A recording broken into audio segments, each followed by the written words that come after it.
MATC Views. Hello, welcome back to MATC Views. Welcome to the second episode of this series of this year. Once again, I'm your host, Victor. I have two special guests of undergrad students of MATC. Do you guys want to introduce yourself here? Hi, I'm Aiden. I'm a DCC student. That stands for Digital Content Creation. I'm Chris Rayner, and I'm part of the TV and video production program at MATC. Pleasure to meet you all, Aiden and Chris. Could you explain or share why you chose this program and why? I think I already said that. So the reason I got into any of the video programs at MATC, well, I guess specifically the TV and broadcast, is, I've always had kind of an interest in any sort of I'm having trouble wording it, like video creation, whether it's for fun, like growing up, multiple times attempting podcasts with friends, recording, editing those were a lot of fun. Recording videos of us just doing stuff like, random shit. Oh, can I swear? Oh, dude. I guess we're just good for that. We'll just censor that. Making other like in high school, being more interested in working with cameras and trying to learn more editing softwares. I've just always had an interest, and when I was looking into going into school for this, it seemed like, I know I want to get the degree for learning broadcast and also the digital content creation, where I'm planning to do both, where I felt like my best bet is to do the broadcast first, where you learn a lot of core fundamentals. And DCC seems more of, it's kind of like you kind of are picking like a niche where like whatever thing you want, or at least that's how I perceive it. We're picking like a niche you want to go into, where I'm doing TV first, then going into DCC. Huh, okay. Well, what about you, Aiden? So I've also always been into this kind of stuff. I would, make movies with my friends because that was fun when I was a kid. I made better movies though. Yeah, sure. Sure. Keep telling yourself that. I kind of found out about MATC and DCC through this thing called the internet. I don't know if you've heard about this, but the internet's crazy. Yeah. Wait, when did that come out? How do I get one? Real long time ago, my man. So I forgot where I was going with it. Why you're in the program, how you've heard of it? Was it just like, pique your interest, or you think you were part of it?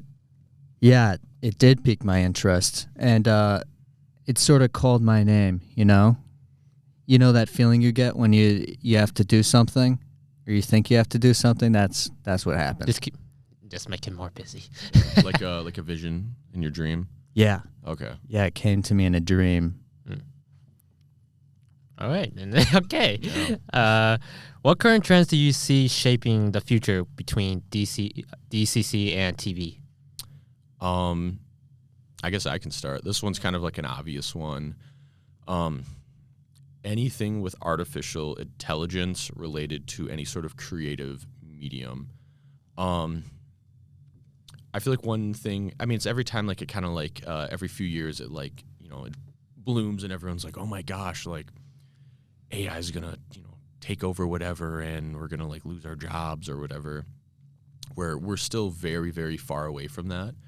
And especially when it comes to creative medium, a lot of people initially think like, oh, like let's do like design work. Like, oh, I want to make a logo for my company. Why would I pay someone when I can just type into a website, say, make me a logo for my ice cream truck business? Like, boom, here's a free image.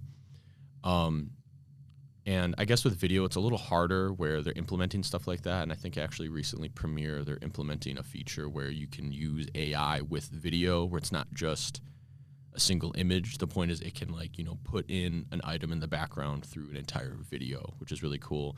But how it relates to kind of like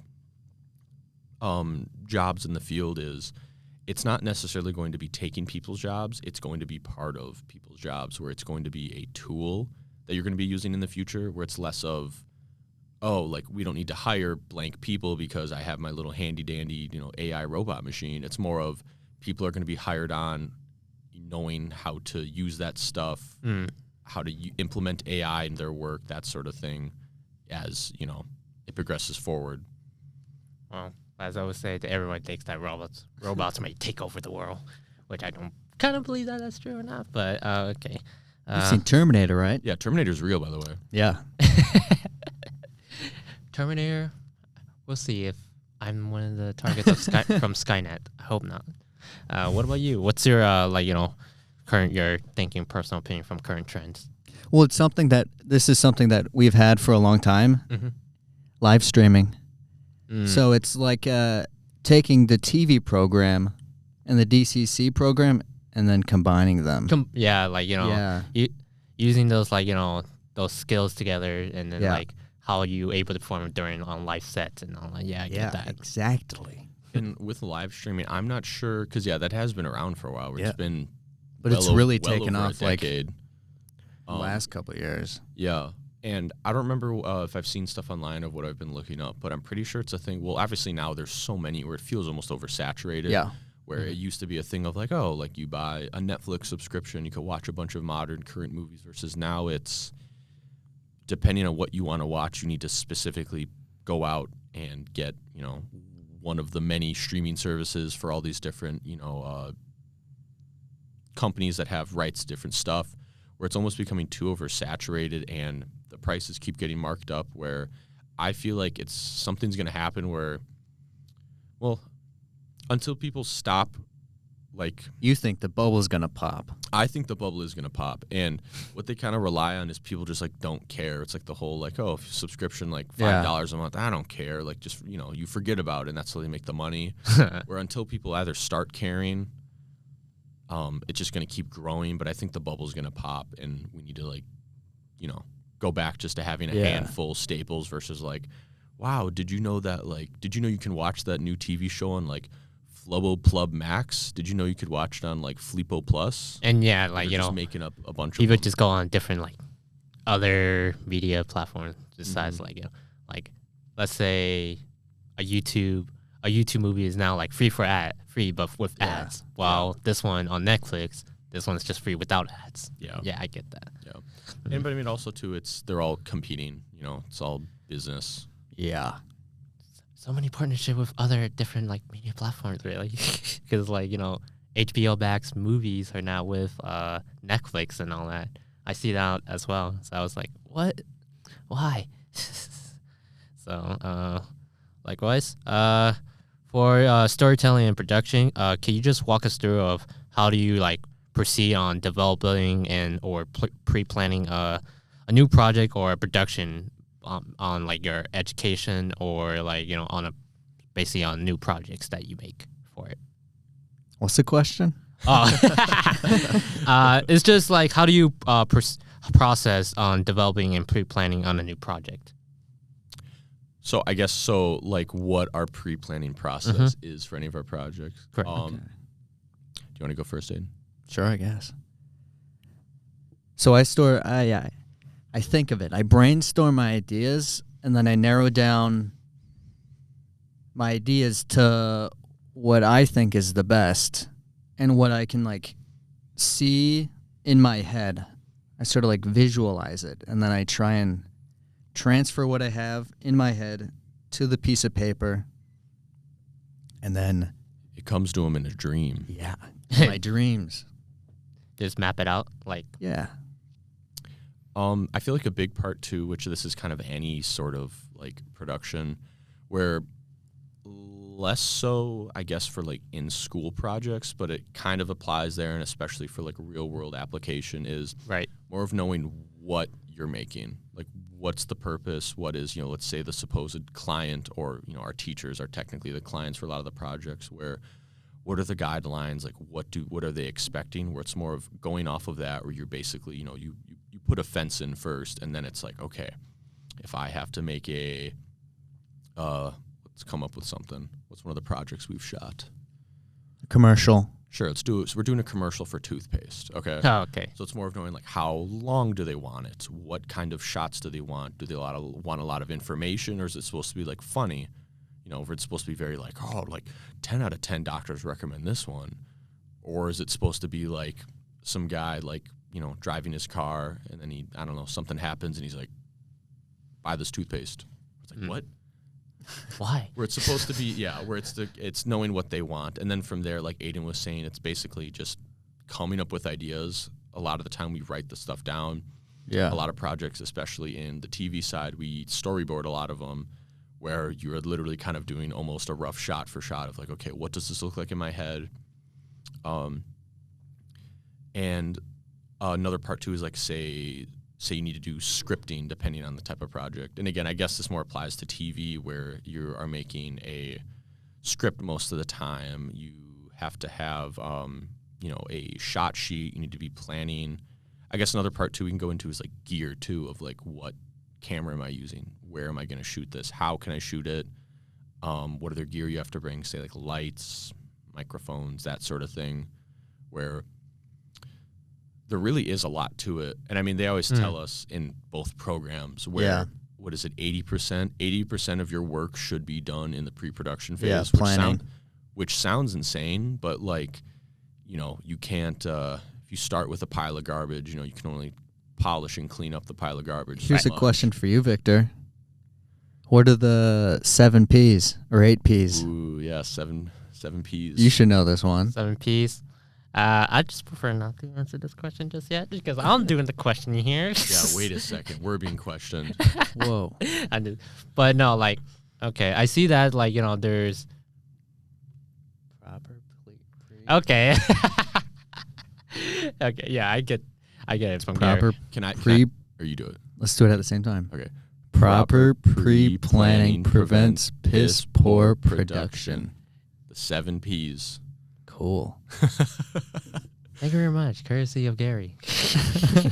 But, like, you know, so I kind of hear the difference between a television and digital content. So, like, you know, Aiden, as a digital content, like, is there like any, like, you know, different kind of technique or, like, you know, mindset from digital content of planning? Yeah. I see TV more as like a flatter image you're using a lot, whereas digital content is more like, I don't want to be pretentious, but it's kind of artsy-fartsy, and like you use a lot of this thing called shallow depth of field, where stuff only certain things are in focus and the background's not. Makes stuff look crispy. Yeah. And with TV, it depends on kind of what you're doing. Let's say like news is like a classic example. Like news, you're shooting very flat. The point of news too is you're shooting it very unbiased. You can't kind of add these, you know, artistic cinematic parts where the point is it's supposed to be just like bland, flat. Here you go. Like, you know, yeah. And with DCC, it's, I mean, I guess just any, not specifically like with the program, but how we look at it is broadcast, or TV is a lot of broadcast stuff. And like Aiden said, very flat image. There's kind of like rails you're following. There's a lot of standards you're following where Rules, yeah, where you don't really get to be artsy-fartsy. And how I look at it then is basically almost any other video, besides maybe like TV shows, movies. Movies is different. That's almost like its own separate category, kind of. But it's almost every other kind of video. Think of anything you see on social media, any sort of advertising, any sort of, you know, what would it be called? Any sort of like documenting stuff, that sort of thing. Okay. Let's just move on to the next question, I guess. What production techniques do you think are essential for creating high quality content? planning, knowing what you're going to do. That's what we kind of went into earlier, though. But Yeah, that. What was the question again? What production techniques do you think are essential for creating high quality content? how to be successful. Yeah. It's basically just planning. You gotta plan. If you are going to go make a video on something or shoot something and you figure it out day of, you're gonna have a very mediocre. Like, it's one of those, you might still make an okay video or a good video, but it could have been better. It could be like you wish you'd done better. It wouldn't be as good as it could be. Yeah. Another thing is getting the basics down. You know, like exposure, white balance, focus. These things, if you get these, framing. If you get these things perfect, it's at least going to be like look okay. It's going to look good. Where it's kind of like a test score where you're graded on these different parts. It's like the rubric where, you know, say you only get like a 2 out of 5 on a couple, but, you know, say you get a 10 out of 10 on this one. Yeah, where it's going to bring the total grade up. But also, I'm not justifying making bad video. You should do your best, guys. Yeah. How have learning new technologies / equipment influenced your work and life skills? A lot. The main thing this most recent year, for my classes, I've been using a lot is any sort of SLR camera, DSLR camera, mirrorless cameras, where through a lot of the TV program, we are using what are referred to as like ENG cameras, which are electronic news gathering, where they're kind of like, if you think of like a studio camera, or if you see like a news reporter and there's the camera guy where he has the camera on his shoulder, those bigger cameras, those are the ones they use most of the time for shooting television. And, well, the reason they have the bigger ones is to, like, different stuff to put on, where they're broadcasting a signal, they have different, like, equipment going in and out. But with the SLR cameras, like Aiden was saying earlier, where a lot of people for digital content creation use those cameras because you can get more cinematic. You can be more in manual control of what you want the shot to look like, that sort of thing. And especially getting to use those cameras for a long time, where you basically, it's like an extension of you, where you're not even paying attention to what buttons you're pressing. You just know, like, you know, okay, I got to turn my, you know, make sure my ISO is at a whatever level. Let me turn my, you know, exposure up, white balance. Let's turn this up to, you know, 5200 Kelvin, that sort of thing, where it lets you. Like, does like auto change it, or like auto? Would you like auto stuff on it? Yeah. It would. It definitely would, but it takes away, where, yes, you can still shoot a lot of really good stuff on auto, but one thing I do recommend is learning it on manual, one, so you understand what, like, the feature is. So it's basically like you're getting more depth of the camera, the technology of what the shot looks like, versus just if everything's on auto, you're kind of just like point and shooting around. You gotta, something I always think about when learning any new equipment or new rules or anything like that is you need to know the rules to break them. You can't just go in being like, I'm going to make this avant-garde masterpiece and it's going to have all this weird, crazy shots in it. You got to start simple, learn simple, and then you can build up to the crazy stuff. Nothing's avant-garde if no rules exist. Okay. So just like, you know, from television and digital content, do you know what difference there are really? Like, from what you see and what you learn from it. Yeah. Mm-hmm. TV seems busier. Like, people are more stressed. Just chill out, dude. Take DCC. No, that's. Or I'll let you talk. Yeah, that was my thing. That was my spiel. Where a lot of stuff with DCC, like my go-to, this experience I have is anything DCC where you're kind of, it's usually less amount of, it's less people doing it. It's usually, it's only you or you and a few people, depending on what it is, obviously. Let's do the example of like someone who does like freelance marketing stuff. How about that? So say you have like a little freelance company, it's you and a couple guys, you have some camera gear and you're hired out locally, where it's not a big thing where, again, TV isn't only news. That's like the default go-to example, and it's almost kind of like not a slander, where people are just like, oh, like you want to work in TV? What are you going to work at, TMJ4? You can. That's one of many options. But that's just kind of like where a lot of people go to. But with TV, like we were saying earlier, there's a lot of rules and stuff you're going around. Like, I guess an example we can give here at the school, because for MATC, for our video programs, we work, our school's in the Milwaukee PBS station, which is really cool. And we get to use their television studios and a lot of their equipment. And a lot of the stuff they're doing is it's not just a couple people working on a project. It goes through 20 people. And, the process of like, I have helped them shoot some of their PBS shows where it's not just, oh, here's the camera, here's what you're shooting. Like, all right, go get it, guys. It's like multiple people plan it weeks in advance. It's like a team-based thing. Yeah. There's a lot of moving parts. There's lots of gears versus, if I'm a freelance wedding videographer, it's me and my It's not just wedding videography, Chris. That's just another example I thought of. Yeah. So a lot of pros and cons between becoming a digital content and a television producer. I will also add too. They're very different, but they're also very similar in the same way. Right, I see that. So many things that overlap, though. Yeah. Hang on. Another thing I hear a lot from the TV students who say, I don't want to do DCC. There's a lot of advocating for yourself in DCC. Like you have to cold call people and like ask for a job, and that's kind of intimidating. Like, how do you get a job in TV? You go to like a TV station and then, hey, I want a job. Here's my resume. Yeah. I guess it works both ways, or it depends on what you're doing. It is.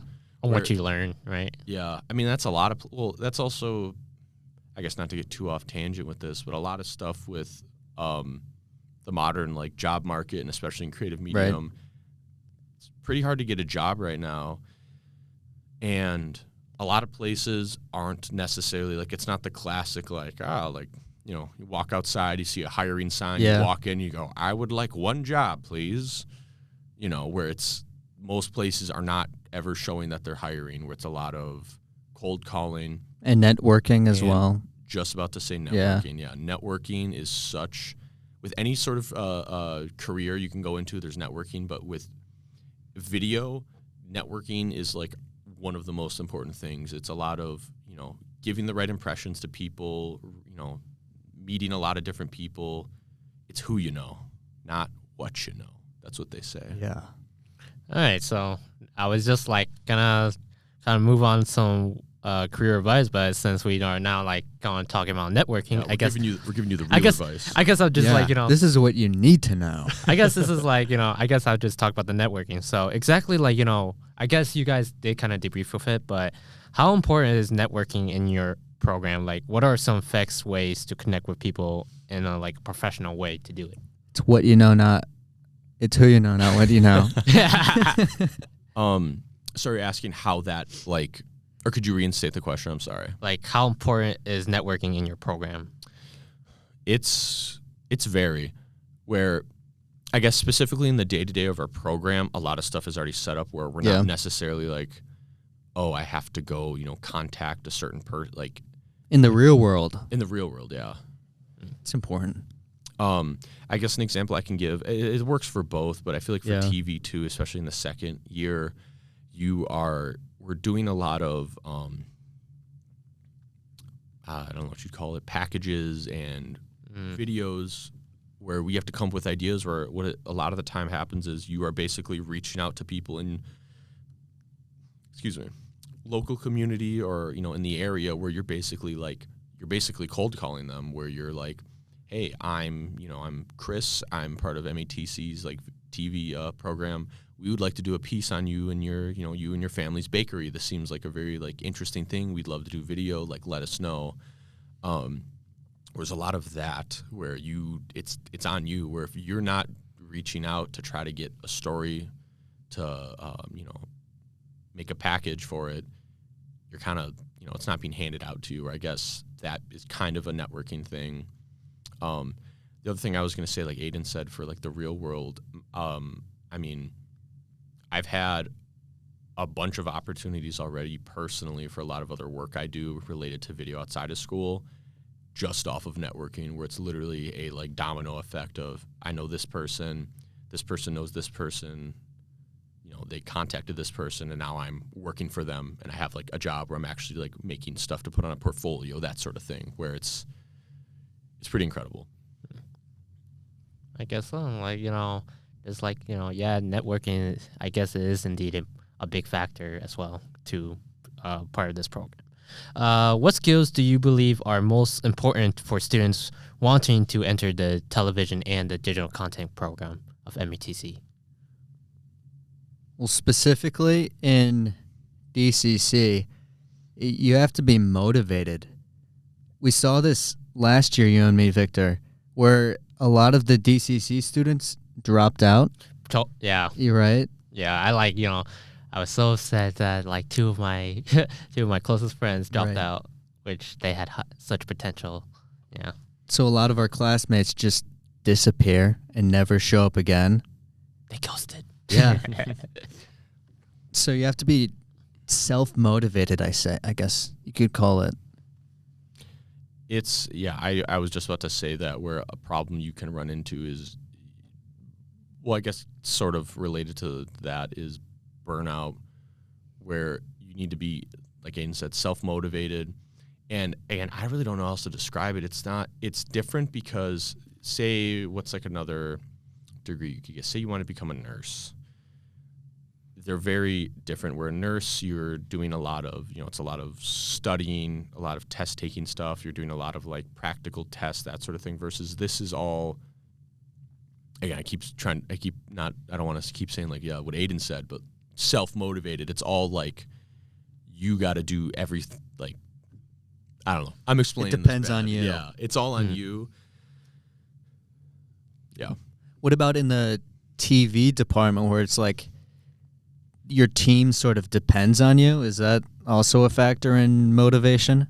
Yeah, where currently this next semester that I'm going into is going to be the second year of the program, and that's when we kind of get into like, you know, we put on the big boy pants.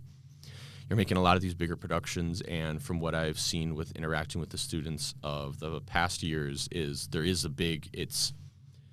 you basically are all, I gave the example of like gears in a machine, where you all need to be, you know, working effectively with each other, and you're constantly rotating around with who you're working with. You're doing different groups to go shoot on projects, or on the days where we're doing our like live studio productions, where, you know, even that is the chain of command of, we have a director, producer for the day, and you have the people who, you know, produced that for weeks and weeks in advance. You have all the people that shot all that stuff for weeks and weeks in advance, where you're swapping all these different roles. What were you originally saying? What did you pass it over to me, Aiden? How the team dynamic affects motivation. Because I didn't want to get too far off from just like, No, you're good. You're stuff. good. Just go all for it. Really, it's very teamwork dependent. Where you in TV, you cannot really go super far if you can only work alone. You need to be able to work really well with other people. Yeah. You can't like be a solo, like I'm just gonna do this myself. I can just figure it out. Where it's like, no, you need to delegate work to other people. They need to be giving, like, it's all a feedback. Yeah, just like, you know, just get personal feedback of what you think. Yeah, where if you are not a sociable person, there's still room for you in TV, but it depends on, you know, the positions. But you are interacting with a lot of people, and a lot of people are depending on you, and you're dependent on a lot of people, where there is. So basically, like, communication is kind of part of the key as well. Mm-hmm. No, 100%. Mm-hmm. And a lot of problems I've seen people run into, especially in the program, is communication, where it's a thing of they're either not 100% on what, like, the plan is. They're both like, they both have an idea of a different outcome, where they don't have a proper plan, or people personally can't communicate well, where basically, you know, whoever, you know, person, do we have this script ready? We got to have this ready by Wednesday so we can go over and make sure it lines up. Where if one person drops the ball, then it's reliant on everybody else to try to like pick up the extra weight, where, you know, being communicative of that, of, hey, like, I'm a little behind on this. I don't know if I can do this. Would you guys be able to help me? Or I don't know if we want to work something else out, that sort of thing. I don't know. Yeah, I see that. Okay. So wait, before like, I get to the next question, this is like a question of my own. From the skills that you learn now here from MATC, did you think like, you could have used it even like, let's say in like in a potential universe, Okay. you learn all this TV or this digital content skills all by yourself, but then now when you enter the program of MATC, you already know the general. Do you think it will all went on more smoother, or you think you still have to do the same thing, like what you learned last year or something? Are you saying as in like if we taught ourselves versus going through the program at the school? Right. I think it would have taken like a really long time to learn everything here, because this is like sort of the culmination of like all the instructors coming together to teach us these handy things. So it would have taken like years for us to learn this stuff. Yeah, and it's also, I mean, off of that too,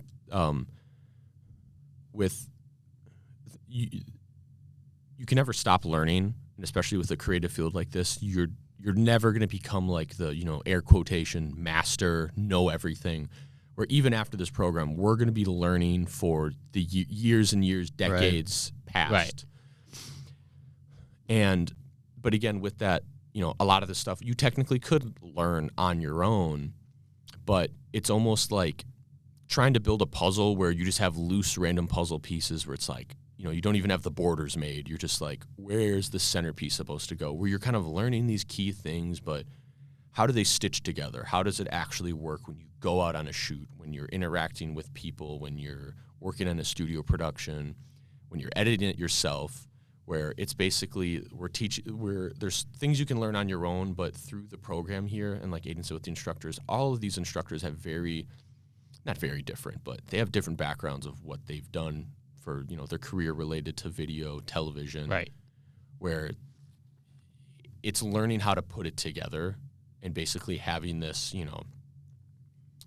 cement and rebar A foundation. To build off of. And then from there, again, a lot of it is like after school or even throughout the program, it's like, okay, like we've taught you a lot of the core fundamentals. Now it's almost kind of like, not that they don't teach us, but it's almost on you to like keep wanting to grow, keep pursuing stuff, that sort of thing. Being dedicated to learning. Yeah. Should be addicted to it. Yeah. Okay. I have addicted flavored Zin. Yeah, dude. That's me. Dude, I'm the Eminem of. Actually, never mind. I was gonna make some addiction joke. Never mind. What educational background or training do you think benefits for this field? Really? You need an interest in it. Like me and Aiden said, for myself, I've always had an interest with it. And actually, out of high school, I thought I wanted to be a nurse. I took a year of pre-nursing. I did my clinical to become a CNA, and it kind of just didn't stick. And it was almost, I kind of didn't realize that, like, I could actually do this as a career. Like, this is, like, a real thing. But you got to have an interest for it. This is one of those, if you're just going to casually go into this field and be like, oh, I'll figure it out. I'll make it work. No, you got to be really dedicated. You have to want it. You got to want it, and you got to have that mindset that, like, not that you're better than everyone else, but you got to have that, like, fighter mentality of, like, you're striving to be better and better. Yeah, in order to be better, you just got to, like, just do it and see. Exactly. Yeah. Are there any online courses or workshop or resources you could recommend to students if they were part of this program? There are. Actually, I'll let Aiden go. Studio Binder has like everything you could ever want for like filmmaking stuff, and it's it's what our instructors use a lot to show us. Yeah, like tutorials. Like tutorials, visual representation of like frame sizes. It gets real nitty gritty. Yeah. I actually wanted to go back to the last thing we were just saying, where I guess of what we're referring to of like, you have to be dedicated through the program. That's more of once you kind of realize it's for you. One thing I will add, because what was the question for it again? I apologize. It was what educational background or training do you think it's beneficial from this field?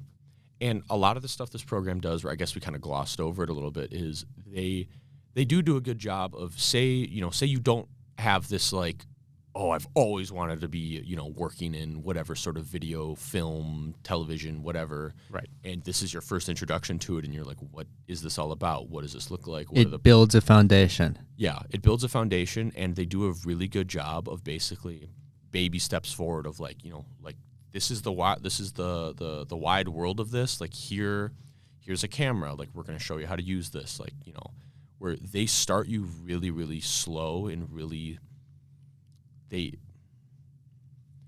anyone can kind of start it, where it's very accessible. Yeah.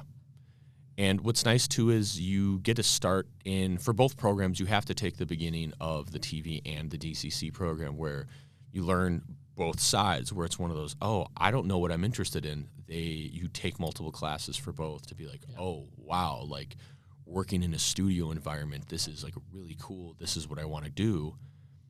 Versus, oh, wow, like here's how I use like this little camcorder and I have to go on my own and plan this shoot and go make this video that is, it's not like specifically telling you this information, but you have to have it, you need it to convey, a feeling of whatever, where you're, like we were saying earlier, you get to be more artistic, where you get to learn the beginnings of both to kind of like figure out, do I want to do this? Is this for me? That sort of thing, where they do a really good job at that. Mm. So like, talking about just like background educational skills, like there's also like challenges I keep hearing from from it. What are some like, we kind of like, already debriefed this, but like what are some common challenges that like people face in this industry, and like how can you overcome them, really? This isn't really specific to this industry, but it's like breaking old habits, destroying the old habits. So, I mean, I don't know. Just like, learning, you can't do your old things now, so you just have to start something new. Do it the right way. What was the question again? I'm sorry. What are some common challenges that like, you have to face in the industry, and how did you how they have to overcome it? Yeah. One thing I can think of that's more recent and with a lot of projects is, again, we're still in the program, not saying that we are masters of the craft, but we have a little experience under our belts where we can, I don't want to say like we know what we're doing. We can get paid for this. I mean, yeah, technically, yeah. Like we have enough skills to technically, we could work freelance or get hired to other smaller places easily. I'm so sorry. What? Challenges. Okay, I'm so sorry. I just blanked. Of keeping in mind what you're shooting and keeping in mind the fundamentals, where you don't want to turn into a thing of turning into a lazy shooter, of being like, oh, like, I'll just turn on autofocus and point the camera that direction. Okay, that's enough, whatever. Where even no matter how simple or how repetitive, because again, say you working a job where you're shooting the same similar video stuff for a while, where it gets repetitive. Or say it's something that's very like easy and simple, where you're almost like you're zoning out while doing it. And where a challenge is basically keeping that 100% all the time, where, sometimes it's like, it's not necessarily that the video you're making is going to be, going into like a museum or the president's going to like air it on TV. But it's more of just keeping 100% as much as you can when it comes to the technicals, the fundamentals, that sort of thing. Where if someone turns into a lazy shooter, their video is going to come out really bad. And you can tell. You can easily tell, which you might not think so, but, we could. But then, like, just by common sense, right? Or something like that. Or even if it's past experience. Even if it's not something, like we were saying earlier, even if it's not something that stands out to a regular person watching, where it's more of, say you have the detailed eye, or you're critiquing it enough where it's like, yeah, that's an okay shot, it's passable, but there are 3 glaring flaws that like you should almost never do that you did in that video. Like, for example, From personal insights, what's the best advice you ever received regarding your career? Experiment early, experiment often. It's where you just try new things and try to get away from what you've been doing a million times.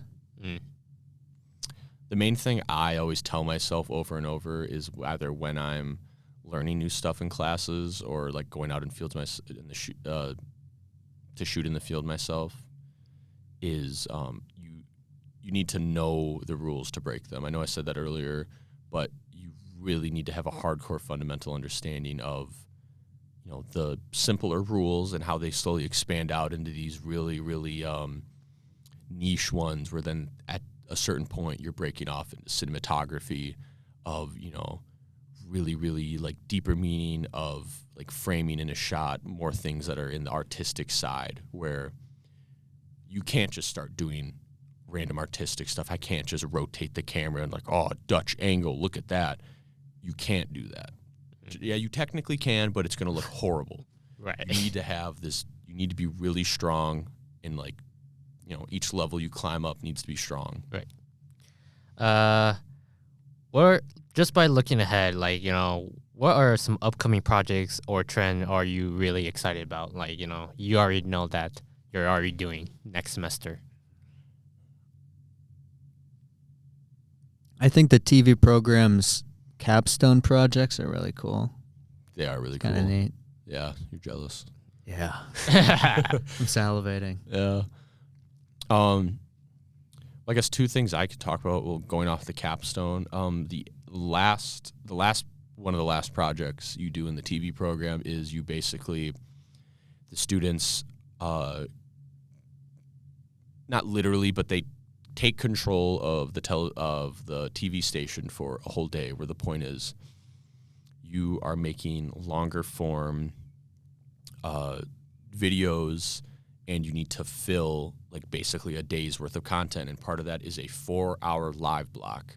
That is the students producing, making, running 4 hours of live television. And 4 hours, I guess, doesn't sound like a lot, but it's one of those like every second feels like it's going to 20 change. seconds. Have you ever given a speech before? Yeah, exactly. Where it's literally every second has to be planned out.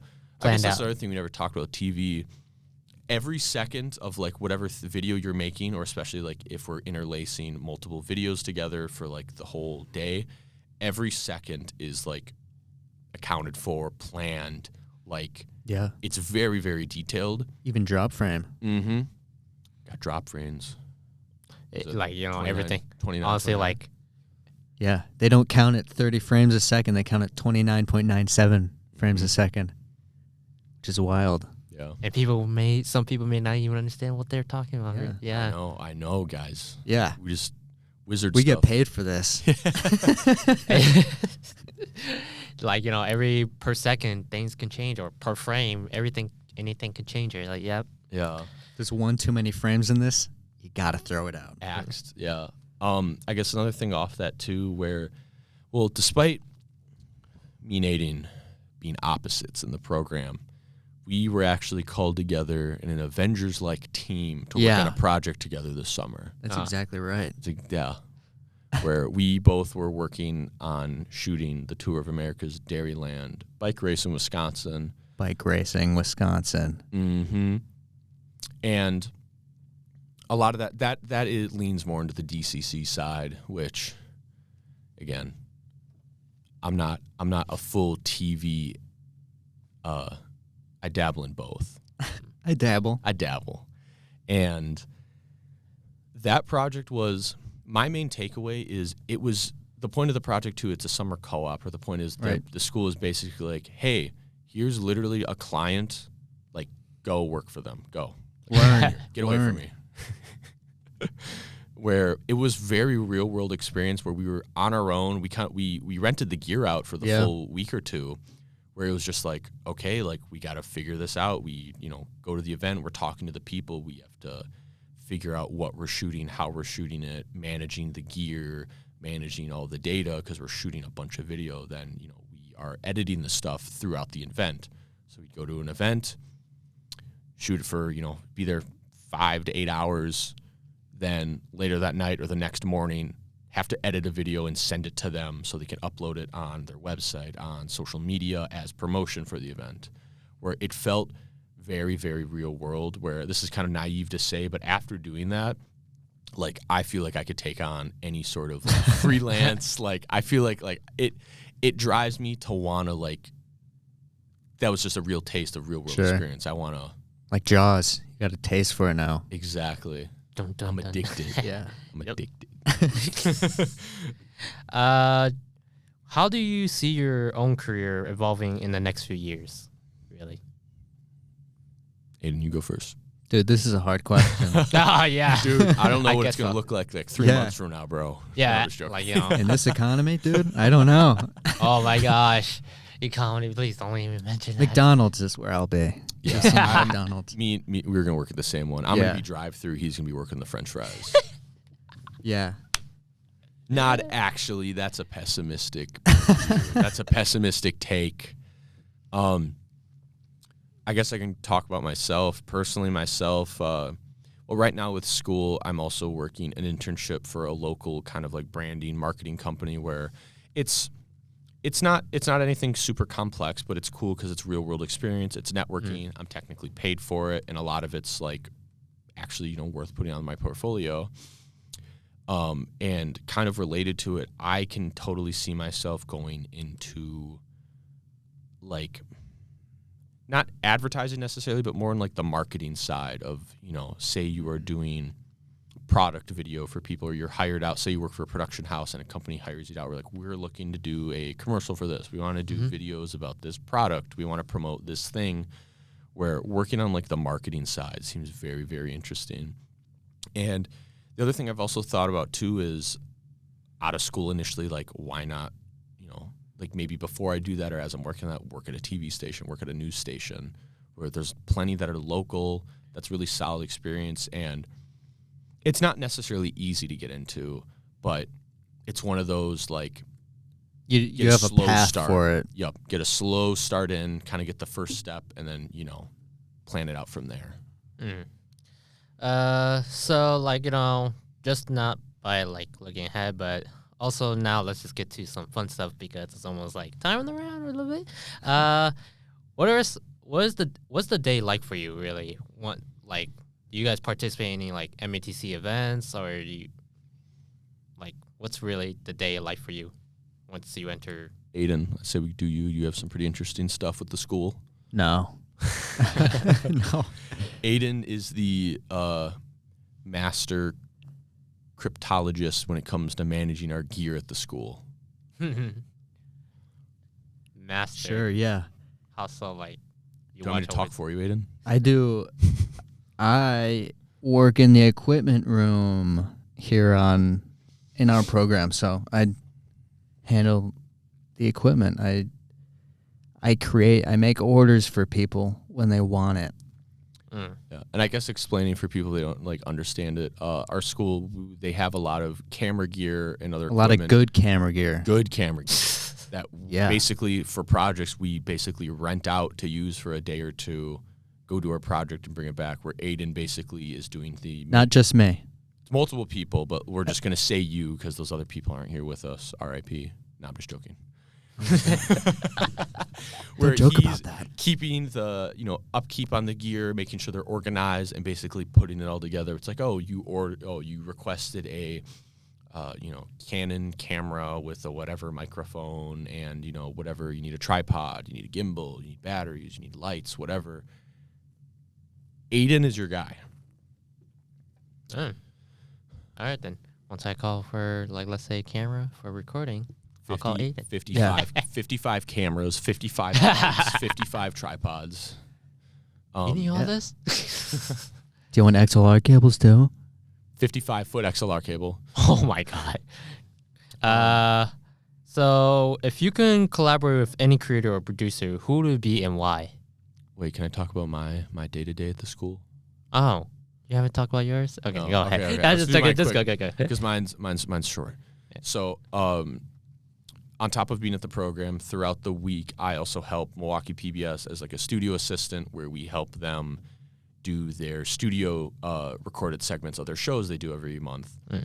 So that means throughout the week, like shooting studio segments with Adelante, Black Nouveau, where we help put together the set.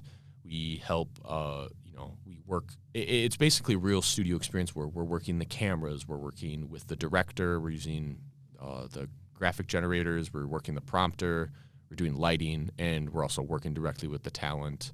It sounds like an internship. Kind of love it. I guess it probably could be. Because you're like working Is it with... for credits? It's paid. It's That's like- another thing, too. It's technically paid, too. So. It's like you're working with Milwaukee PBS, really, as an internship. Basically, I guess basically you just work for Milwaukee PBS. So, yeah. But we can move on to the next question.